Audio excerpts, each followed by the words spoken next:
I'm excited about this episode of the Elite Recruiter podcast. I have my special guest, Ricky Paloy, who is an executive headhunter in the healthcare leadership space. And the reason why I have him on the podcast is we're going to talk about a big thing that holds a lot of recruiters back from success: mindset.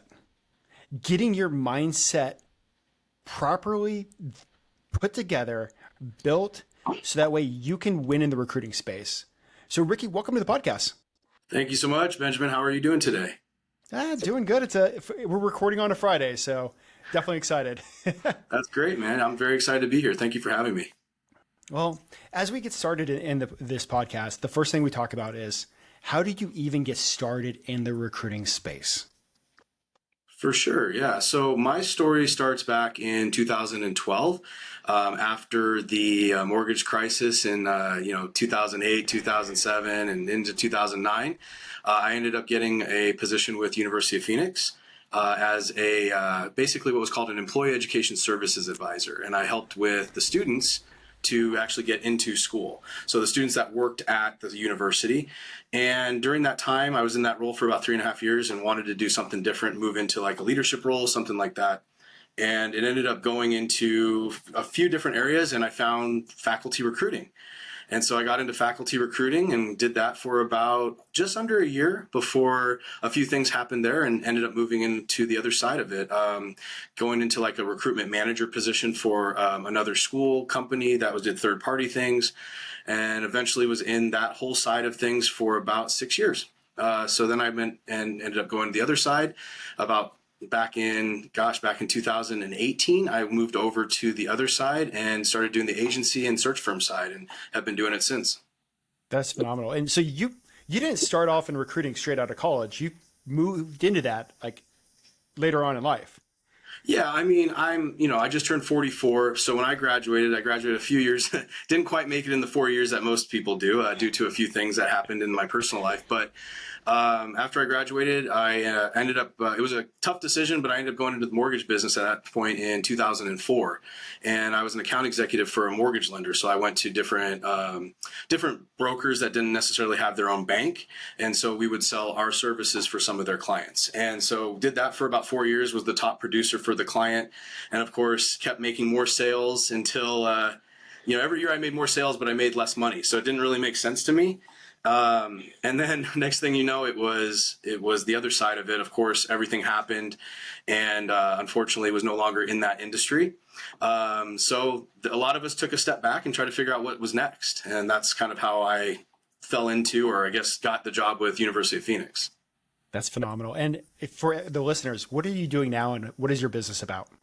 Yeah, so now about 4.5 years ago, back in March of 2019, I founded and started Riem Recruiting, and we are a search firm that works with the healthcare space, mostly on leadership positions, so management all the way up to C-suite, and then we also do some provider positions, not so much the physicians, but your nurse practitioners, PAs, psychiatrists, and then we will also focus on, depending on the client and the partnership that we have with them, we'll do some of their professional roles. So for example, one client I just placed a chief information officer, and then another client of mine I placed an HR recruiter. So it just kind of depends on what the client is and how we work. And we also work with clients all throughout the United States. So it's not just I'm based out of Phoenix, Arizona, but we have clients everywhere. I mean, I think since we started having clients about 2.5, 3 years ago, I'd say we have about 32 or 33 clients that we have been working with. And then we have, obviously not all of them are active all the time, but sometimes we have companies that'll come out of the blue and say, hey, we worked with you last year. We want to go ahead and work again.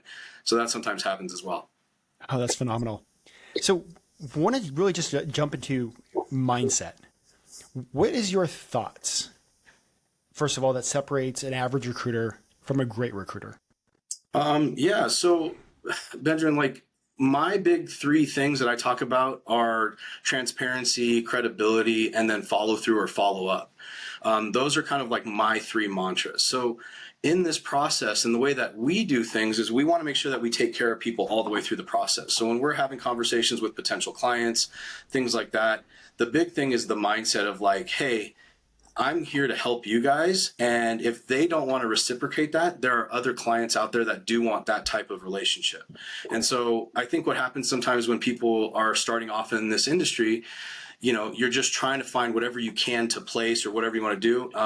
And of course, I mean, you have to make money, but at the same point, like I try to really focus on clients that would make sense for us and not just the ones that I want to bring on because I need the money or we need the revenue. It's taking a step back and understanding like you are going to have difficulties throughout this process. And as a recruiter, if you're either new in the space or you've maybe hit like a plateau, how do you get that self-confidence to a place where you can be like, I am choosing these clients. This is what I'm working on. I'm not chasing every single thing and I mean, how much time can you spend on a bad client? But that's a whole other story. But Yeah. so how do you get yourself to that place to have that kind of confidence when you're working these searches? For sure. So, I mean, it all goes back to your mindset. Like, this is what you talked about at the very beginning of this. It's understanding that there's going to be difficulties and not every day you're making revenue, right? You're setting up specific actionable items or what I call and other people call non-negotiable habits to create certain things. So certain days I have business development calls, or at least outreach, right? Certain days I have where I'm going to just focus on reaching out to and sourcing for candidates. And I have that structure set up because there are days that things get thrown off and I want to make sure that I'm able to get back to what I need to do to be successful. And there are long breaks of sometimes we don't have placements and there's other times where 4 placements happen all in a row. So it's just understanding the ebbs and flows. And obviously we could get into, the other side of it of like how you pay yourself and all of that. But, that's being able to have an income coming in from that revenue that you've created for yourself and not having to stress over when's the next check coming can be very, very helpful in that whole side of it as well. Yeah, I need to have like a whole episode just talking about money, but like, let's have this one focused on mindset, if that's cool with you. Sure, most definitely. Now, you mentioned this thing called non-negotiable habits for success as a recruiter. What are those? So these are going to be habits that you have that are normally daily, and they can be a lot of different things. They can pertain to not only business, but they can pertain to a lot of the things that you have from a personal perspective. So, for example, I'm a big gym guy. I love going and lifting weights. Not so much good on the diet part of it, but I love lifting weights. Love doing as much as I can, and that gets my mindset straight a lot, especially if I'm having a struggle or whatever. But a lot of times, for about I'll go back like 6 months ago. I was going to the gym every morning. It was a non-negotiable habit. I would go every morning and I did that. And I made sure that non-negotiable habit occurred every single day. And I think during the process of like 3 months, I only missed like 1, maybe 2 days. And I think I was sick on both of those days. And it's just basically pertaining to yourself of like you're holding yourself accountable. I mean, especially if you're a leader and you're trying to hold other people accountable, if you're not holding yourself accountable for those things, how are you going to get anything done? How is anyone going to listen to you? And it's not just even in the business aspect of it, but it's also in like your family and your friends and everything else. So there's different authors out there and different guys. One of the guys that, he's a little bit outside the cusp of recruiting, and very much outside the cusp of recruiting. But Wes Watson was a guy that I had followed and started talking about non-negotiable habits. And that was when I was like, that really triggered me to start putting those in. And then rereading James Clear's Atomic Habits was another one where you can really set those specific things that you're going to do. And it could be little things, even like making your bed every day, going for a walk in the morning. Again, just those little things to get you ready for the day and putting your mindset right. It is so funny how things outside of the recruiting space and outside of your recruiting habits have an impact on your recruiting business and your recruiting desk. It's crazy. Like you working out every single morning. Yeah, I mean, and things change, right? Like I did that I think I had it set for a number of days and then we changed that, it's always about going for the specific things that you want to do at any given time. And that could be like, hey, I want to bring on 2 new clients by next week, or, hey, I want to get, we have a new search or something like that. One of the things that I try to promise all my clients, I do promise all my clients, and I will give them updates if it doesn't happen, but majority of the time I will have a candidate to them within a week. And it's not going to be the way that we do things is kind of unique at least the way that I think we do it. We do a lot of things up front. We're very concierge. It's kind of a service of we're really doing like almost like a behavioral analysis of that candidate, because I'm not diving into a lot of their work history per se, like what did they do here, what, how many people are they, overseeing, or what projects. I'm more asking them and trying to get them to feel comfortable to open up to me, so that way they're not just giving me surface level answers during a conversation. So when we go through that, we have a lot of people that will end up opening up and really telling us what they're really looking for in this next opportunity. And it might not be the right fit for that client, but then it might be. And when we're able to go through all of that and have that conversation up front, it really helps to ensure that they are going to be a potential good position or a good fit for that company in that position. And that all goes back into habits. It all goes back into mindset. If I want to adjust how I do that, or if I'm having a bad day and I'm not doing the right things for the candidates and the client on a specific screen, maybe I'm screwing up that really great candidate. So I have to be on top of the game when I'm talking to everybody. Well, and you've done a great job like developing a strong foundation for your mindset. The daily habits that you've kept up with yourself, like day in and day out, I think have also helped.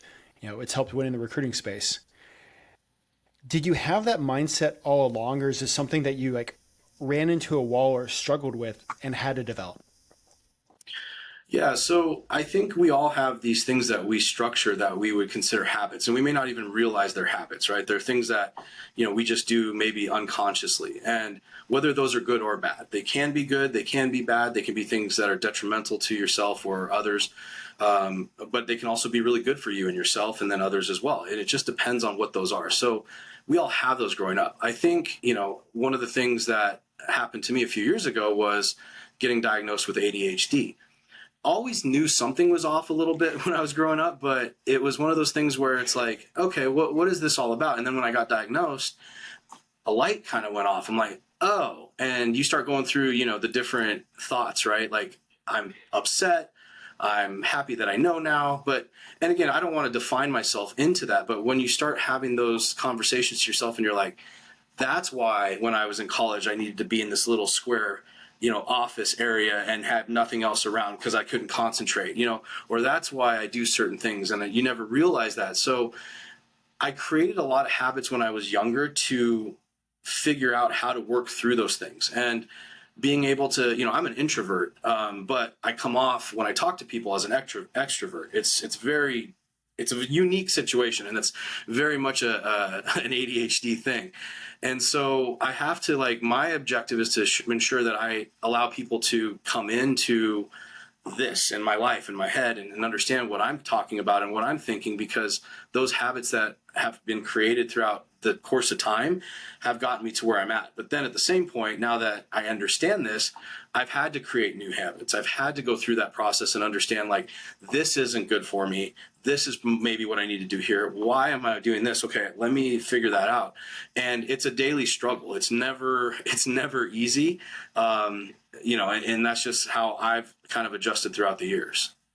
And I know every single person out there has their own story, their own struggle, the things that they're going through. And I love that you're talking about having to figure out how to structure your life with that. When it comes to, because you've recently discovered this and recently going through it, ADHD, what are some of the things that you had to implement for your life once you've learned that about it? Yeah. So if I go back to when we started the company, so just to give you a little bit of information on that, I had left, corporate HR, talent acquisition, and went into an agency search firm and I was there for about a year, and I learned a ton, and it just got to the point where it was like, you know what, it's time. There's some things that I want to do differently, and some things that I didn't necessarily agree with. And so I'm like, you know what? Let's do this. So started my own thing and went from making pretty good money to nothing. And so when you start developing those things in your head, like, how am I going to do this? Right. It wasn't easy. I mean, I had to go drive Lyft, an Uber for 6 months before I could really start to have some, substantial income coming in. So I was, 2 jobs, and I'm not trying to say I'm better than anybody, because everyone, has their, like you said, their struggles, right. And the things that they've had to go through. But I knew just from that standpoint of like what I needed to do. And so when I set that mindset of like, okay, I got to go do this from 10 to 2, and then the rest of the day is going to be for recruiting, or however I had it structured. I've personally built in those little things that I need to do to make sure. And for me, I think the big thing is having a set schedule. It really helps me out, because if I don't have that set schedule, or like, for example, like I have my keys in the same place every day, right? If I have my wallet, if I put it somewhere else, I don't know where it's at. Yeah, and I could tell you a funny story about something else later. It was probably one of the worst ADHD moments of my life, but it was hilarious, and my wife loves to tell the story. But I just think you have to really, and even right now, like me trying to tell you about what you're asking me about habits and what I've done, like I'm going all over the place, right? And that's what happens here. But it's one of those things where, come back to where I need to be. Okay, this is what I'm trying to do. This is what I need to do now. And even during work, right? Like, put the phone on do not disturb. Make sure that I turn off my emails, things like that, especially if I'm sourcing, because you know how it is with sourcing. When you're headhunting and you're sourcing and you get distracted and then try to go back into it, for me it's a nightmare. But I have to be really cautious on that and ensure that I am spending that, maybe hour, 2 hours, 3 hours, whatever it may be, and then also give myself grace. Focus on the small wins, right? And that's something else that I can talk about as well. But turning negatives into positives, that's another big thing that I try to make sure that I do with myself. Now, real quick, when you made the jump from an agency to your own firm and to your own dream, you drove Uber for 6 months. Yeah, something like that. Mm-hmm. And it's one of the things I think a lot of people like, once you start your own firm, like it takes a little while for the money to come. Mm-hmm. But you did whatever you had to do to chase your dream, even if it required you doing something else on the side while you were building up your book of business. During those times when you were driving Uber, why didn't you quit? I think at that point, and again, not to make the ADHD thing part of this whole thing, but like that was before, it was before I knew I had it. I mean, we all thought I had it. I mean, I had a feeling. There's jokes about, squirrel, that kind of thing. But yeah, exactly, right. And there's all those types of jokes. But I think the big thing is like, I just knew that. So Benjamin, I wanted to own my own business since high school. I knew I wanted to do something in sales. I knew I wanted to do something where I helped people. I didn't know exactly what that was. But I never got that. Like, and unfortunately my dad passed away when I was 19, my freshman year of college. So I didn't get a lot of guidance from him, obviously, because he had passed and what to do in these next steps. And my mom didn't have that knowledge. And so I hung on to some different people. I hung on to some, mentors, I guess, or whatever you want to call it. And as you're going through that process, I just stayed in kind of like outside sales, corporate America, never really thought. Then, of course, I should have done it when I was younger, just didn't think about it. I didn't really go down that road because I was doing other things. And so next thing you know, I'm married. My wife has 2 boys from previous, and then we have kids.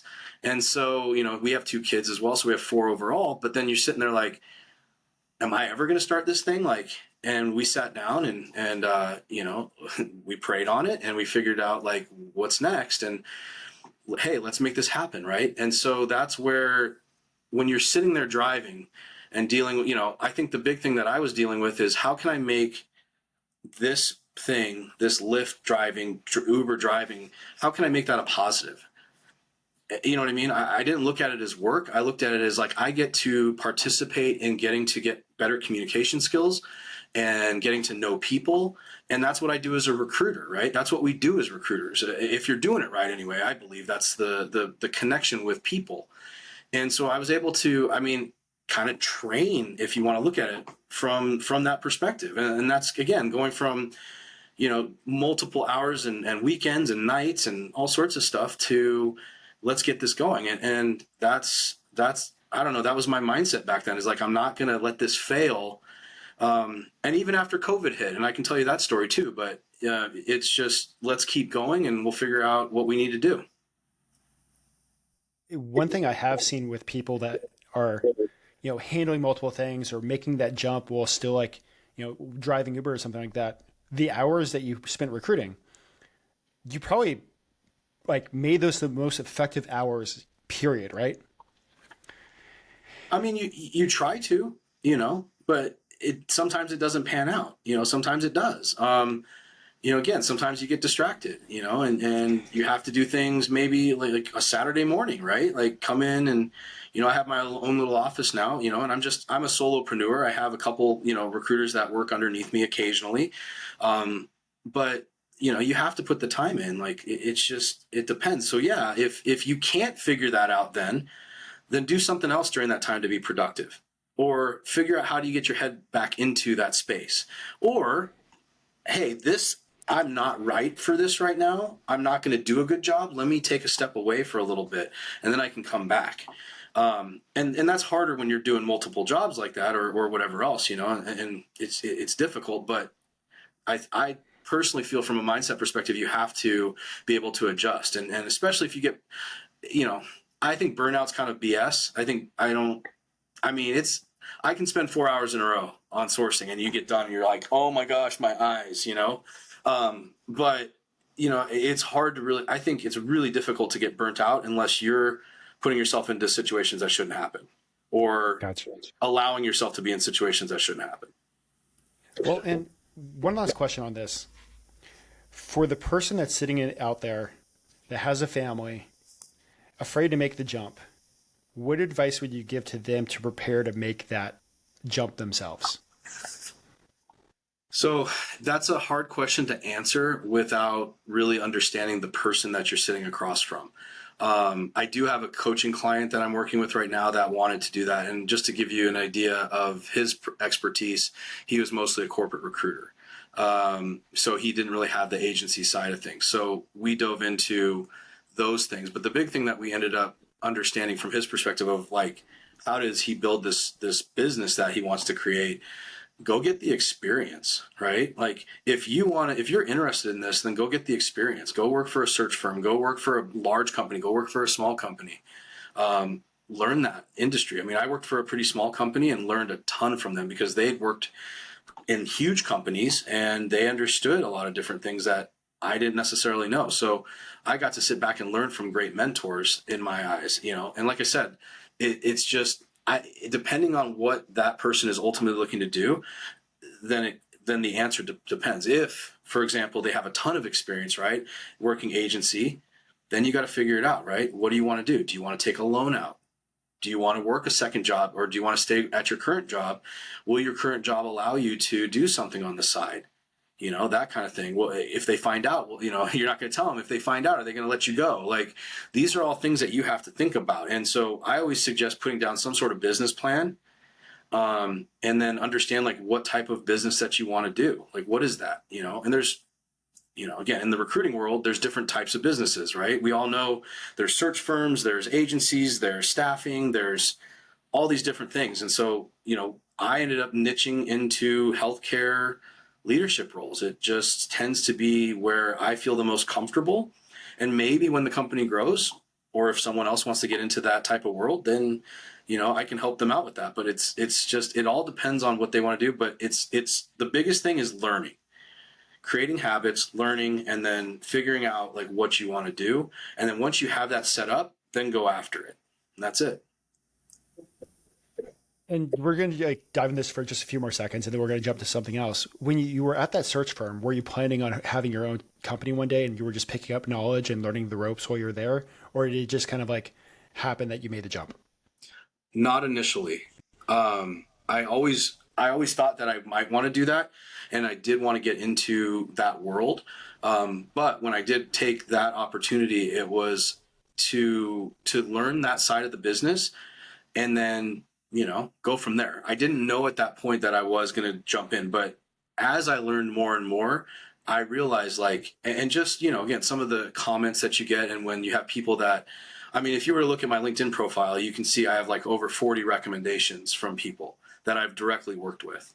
And I'm not talking about this, the 99 plus thing. Like I'm talking like people spent time to write a nice paragraph or two about what I've done. And as you start to learn what your strengths are, right? Work on those, continue to grow those. And obviously you're going to have the things that you need to work on as well that are not strengths, but really dive into what you're good at. And I feel like what everyone always tells me is like, hey, you have a good flow to the way that you speak. The conversations that you have are really good. You can get people to open up. And so that's where I knew having probably more of the leadership style of recruiting, working with leaders, was going to be a better fit for me than more of the entry level. And that's not to say that I can't do entry level. I've done tons of entry level positions or mid level positions, but it's just, what are you good at? Focus on those things, and then continue to grow and develop like who you want to be as a person, because we're all messed up some way, right? But how do you take the positive out of that and actually continue to develop and grow? That's what's important. Well, I've got a question for you. When it comes to like business development, do you have a great tip for the listeners that's working for what's working right now? So it's been difficult. 2023 has been a difficult year. So just to give you a quick backstory, in 2019 when I started, I worked for a third party. I was 1099 through another company, running everything through my business at that point. But they gave me a small stipend to start, and then was kind of working through that for the first few months, and then it took off from that perspective. And then you sit back and go, okay, what's happening here? I realized I'll just be honest. I think I made, within like 6-7 months, I made like $50,000, something like that. So not a huge amount, but went from, nothing to that but then I'm thinking like, well, what was my split? And then you start thinking, well, they're probably made $150,000 off of me, right? Because they have the clients. So that's right when COVID hit. Was like in 2020 or so, is when I was like, oh my gosh, I don't know what to do. And near the middle to end of 2020, we were like, how do we find some different, I want to find my own clients. And so that's when I invested, and I found a marketing company. And honestly, I used LinkedIn. And the problem now, LinkedIn is not working like it used to. But back then, it was very much me going, and I used a couple. I'll just be completely honest. I was using Sales Navigator through LinkedIn, and I use a company called Ulink. And it basically sends messages, automated messages, to connect with. And there's different ones out there. There's Jobin, and there's a bunch of other ones out there that can do similar things. And then it basically connects with them, and then we put a campaign in there. And they did that for me, and that's how I got my first 2 clients within, I think, a couple of weeks after we started. And then it just snowballed. So I do a lot of that, and then also a lot of referrals, people from that perspective. But again, it's like we're a smaller company. So in 2024, the plan is to grow and develop it, and bring on business development person, figure out how to do that, or potentially hire a contracting company to help do that from that next step. Because my objective is to grow into 2024. But initially, that's how I did it. And I still use that to this day. And every time I do one campaign, I normally get 1 to 2 clients out of it. That's awesome. So, well, before we jump over to the next part of the podcast, is there anything else that you would love to share about mindset? I think the biggest thing is just understanding who you are, really take a step back and say, what are you good at? What are you not good at? And then set up expectations. And again, those non-negotiable habits for yourself. If you're trying to build the business, or if you're trying to, whatever you're trying to do, right? It doesn't necessarily have to be a business. It can be I want to go do the Ironman, or I want to lose 50 pounds, or I want to do this, whatever that is. You have to set up a plan of action. You can't just, willy-nilly it. And it goes against anything else that I believe in, but it's just, you have to do those things, because if you don't, you won't hold yourself accountable. You won't continue to move forward. Benjamin, this year's been it was so rough, because we had months there when I was focusing on the coaching business and not really doing the recruiting business. And then I sat back and go, I got a few clients, but I missed the recruiting. And I was like, okay, I'm going to double down on this. And that's where the second half of 2023 has been much, much, much better. But it's still been way down from 2022. So again, I'm going off on a tangent a little bit, but it's just the mindset has to be there. Like no matter what you're doing, you have to continue to go after that, even if you find it difficult, even if you don't want to get up at 5 a.m., even if you don't want to, do the dishes at home. Like these are things that you have to do, because if you don't, they will create chaos and you will not accomplish the things that you need to do. Chaos prevents accomplishment. I think so. Love that. Well, flipping over the quick fire questions. And Okay. these don't have to be quick answers. Okay. What advice would you give to a brand new recruiter that's just starting off in our industry? Listen as much as you can, learn as much as you can, and then do as much as you can. So don't worry about being wrong. Don't worry about messing up something, because you're going to. I still mess up things. We all do, right? It just happens. But sit back and just watch people, listen to how they talk to people, and then you do your own research. Like find other people that do this. Like, why do they do it? What's important to them? And again, that's not just recruiting, but it's for recruiting. Like you have to learn the conversation part. There's such a difference between corporate recruiting in my eyes. Not all, but I'm stereotyping and critiquing a little bit. But corporate recruiting is very much, here's the questions that we have. I need to get these answered, and then I'm going to go on to the next person, right?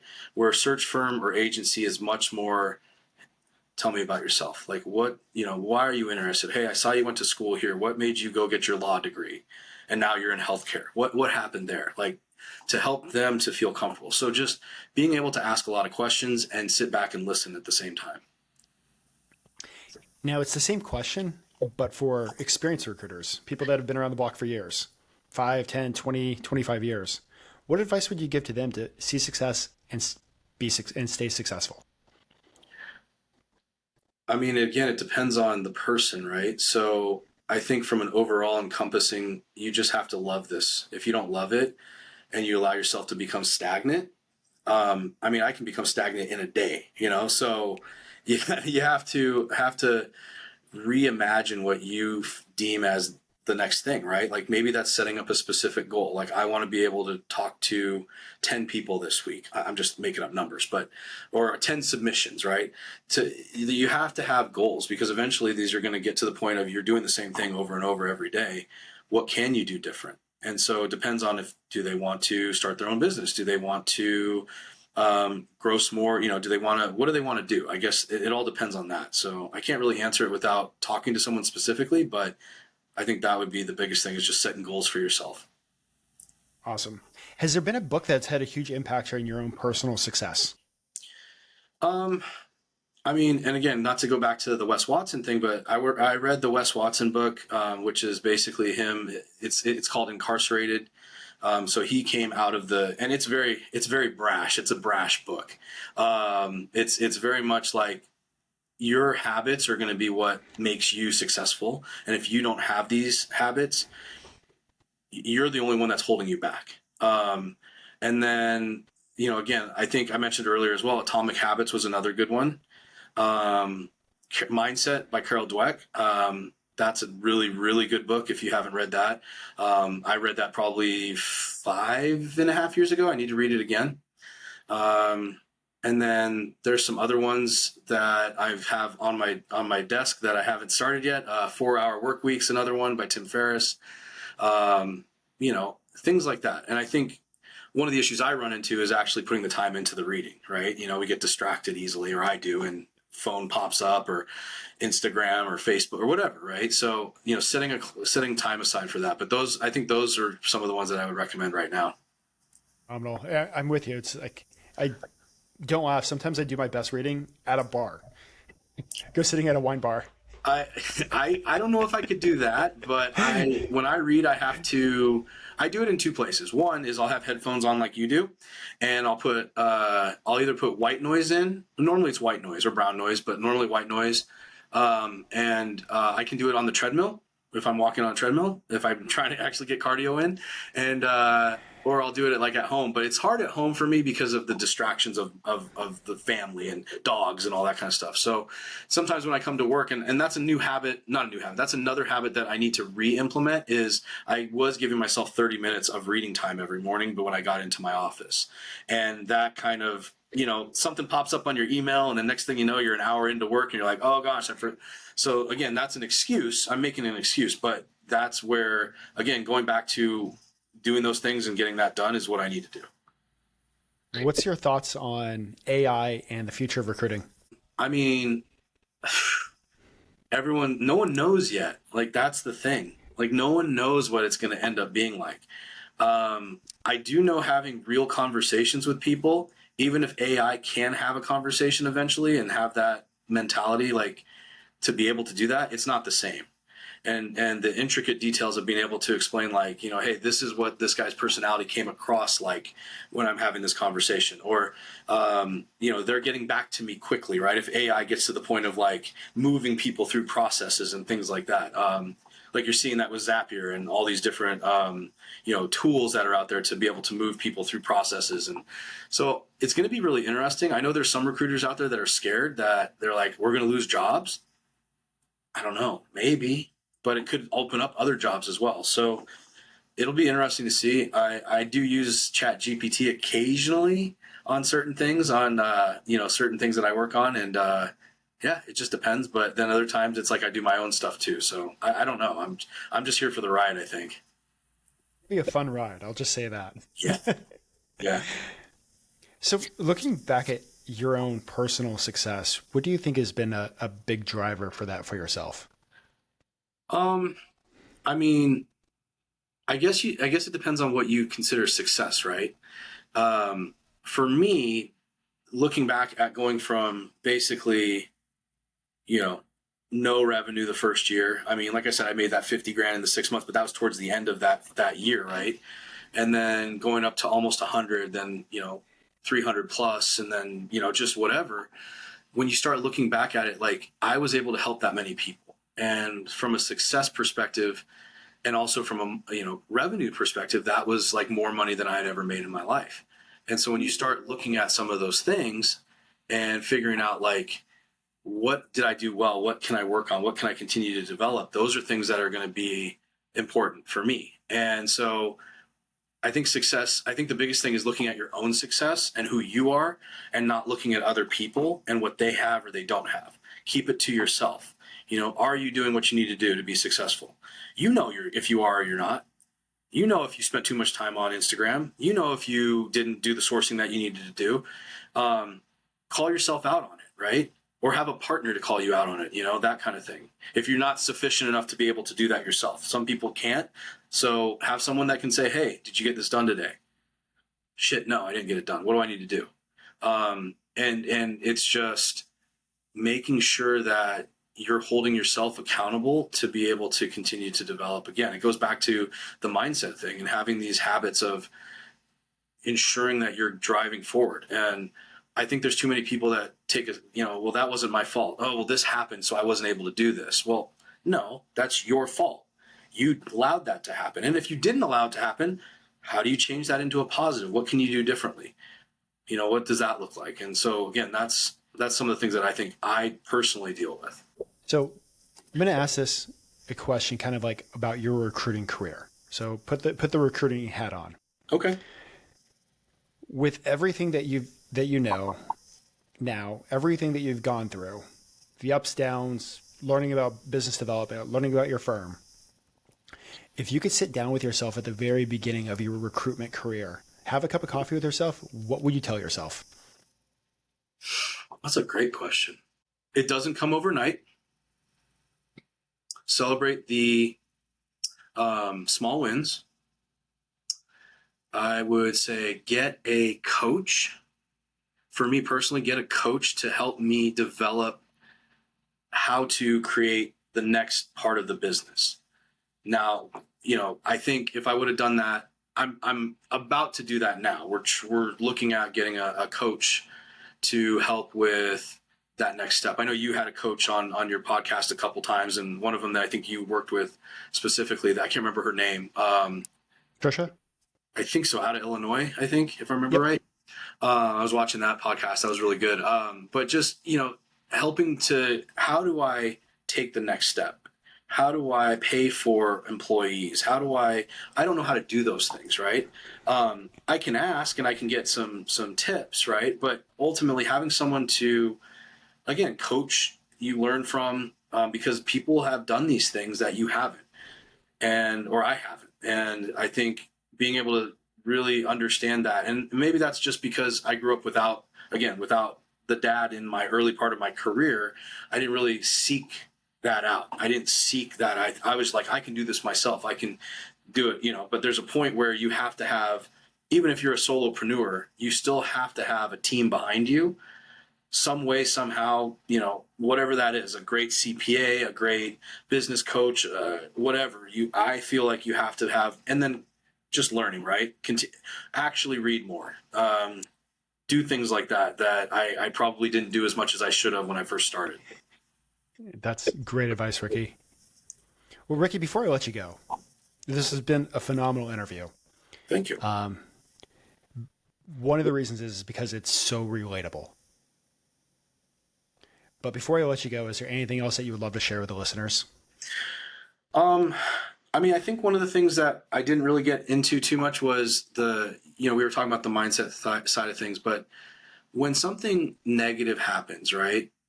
And you go, gosh, why did this happen? Like, why me, right? You have to look at it from the positive perspective. And I'll give you an example. So when I was working for a company, I had gotten promoted. When I was a recruiting manager for this company, I got promoted to an operations manager. Pretty much same pay, but now I was going to oversee a whole team. I was going to be basically the in-between of sales and compliance. And I learned so much, a ton, right? Working way too many hours, just learning about people's personalities, who they were, like what corporate America is all about, understanding those different things, and then going and getting laid off, having to lay off a couple of my employees and then myself getting laid off. And you sit back and one of the people that I know that worked there with me, different area, but he's like, aren't you upset that they laid you off? And I said, no, I'm not. I'm excited that I got to learn so much. And I'm excited that I got to learn so much and that I was like able to develop those skills. And that was better for me to be able to understand what I wanted to do next in my career, but two, to be able to continue to, again, develop and grow, understand what that is. And growing doesn't necessarily mean like you have to like keep taking steps up. It can be improving little things. Like, I think that would be the thing that I'm talking about. Even right now, like with as tough as 2023 has been from a recruiting perspective, because so many clients are like, we're not hiring, or we're putting these on hold, or we're not entertaining new agencies, all that kind of stuff. And it is opening up a little bit now, but just, okay, what's the positive of these things? I can work on these other things while this is down, so I can continue to, again, whatever that may be. So just understanding that the negative things aren't always negative. Even, and I don't even want to say this, but even if like there's something that happens health-wise to someone, right? Maybe that's a step for you to say, okay, well, the positive is I know now I need to get better at this, or I need to lose weight, or I need to eat better, or I need to exercise, or I don't know, I need to read more so my brain works better, whatever that is, right? Just those things will help you to understand what's important. And that's what I think people sometimes forget. Talk about a great way to finish the interview, Ricky. Thanks, man. All right. Well, guys, for the listeners, I'm excited that you guys got to listen to this episode. And I can't wait for you guys to crush this year. So go get it, guys. Thank you for listening. All right. Thanks, guys.